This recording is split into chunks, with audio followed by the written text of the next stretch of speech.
간음죄에 대해서 알고 싶어요. 출애굽기 20장 14절을 보면 10계명 중 제7계명이 나오지요. 간음하지 말지니라. 이러한 간음자에 대한 형벌을 레위기 20장 10절에는 누구든지 남의 아내와 간음하는 자, 곧 그 이웃의 아내와 간음하는 자는 그 간부와 음부를 반드시 죽일지니라 고 말씀하고 있습니다.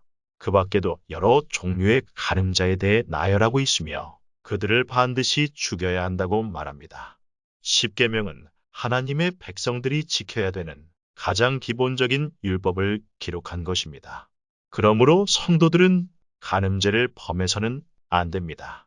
국어사전을 보면 간음은 부부가 아닌 남녀가 서로 성적 관계를 맺는 일이라고 되어 있습니다. 따라서 결혼하지 않은 상대와 성관계를 맺는 것은 모두 간음이라고 할 수 있습니다. 간음은 정상적으로 성관계를 허락받는 것이 아닙니다.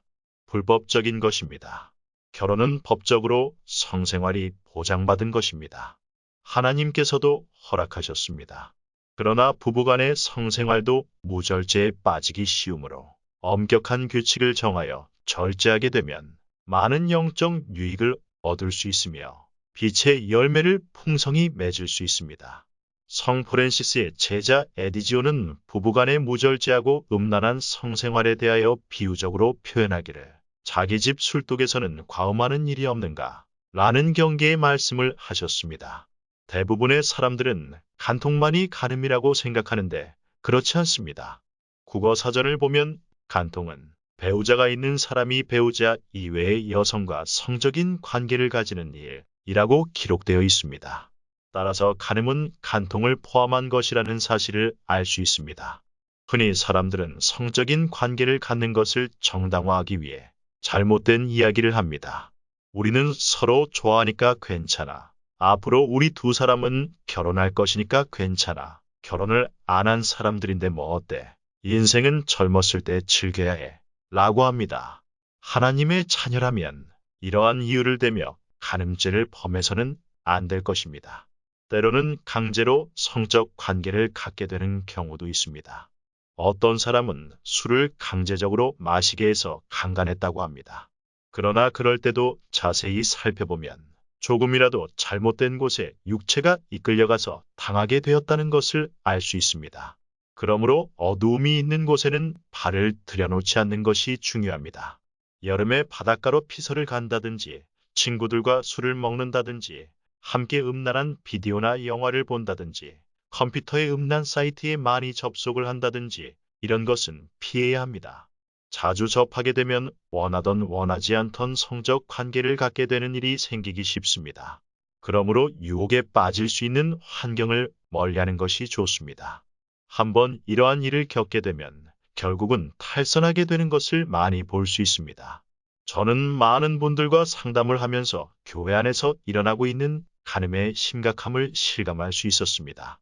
목회자들이나 성도들이 간음에 깊이 빠져 있는 경우도 많이 볼 수 있었지요. 심지어는 어머니와 아들 혹은 아버지와 딸, 형제와 자매 등 근친상간도 많이 듣게 되었습니다.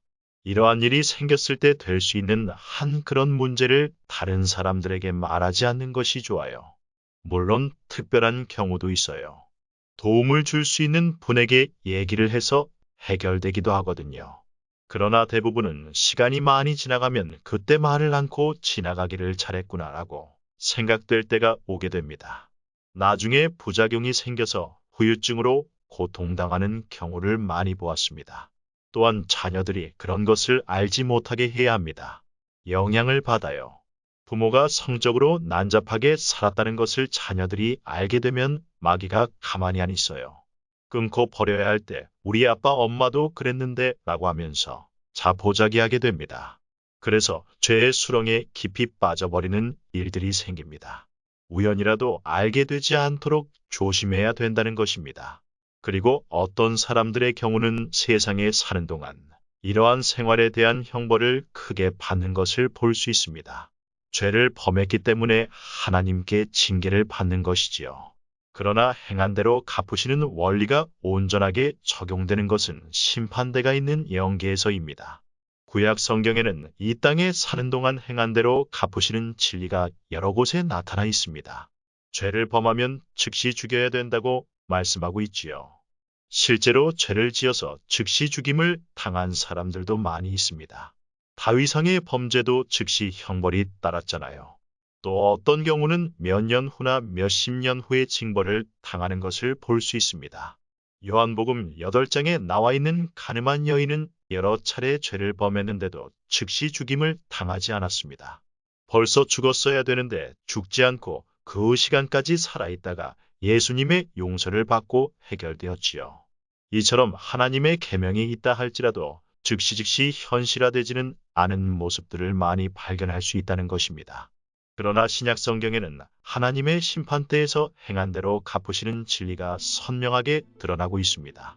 따라서 성도들은 행한 대로 갚으신다는 말씀을 생각하면서 죄를 버리고 정욕적인 생활을 끊는 데 최선을 다해야 합니다.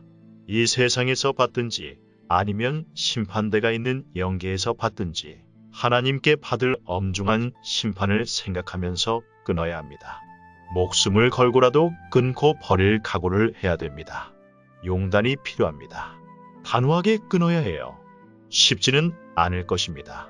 성적 관계에 깊이 빠진 사람들은 담배나 술에 중독된 사람들과 비슷합니다. 끊어보려고 해도 잘 안 됩니다.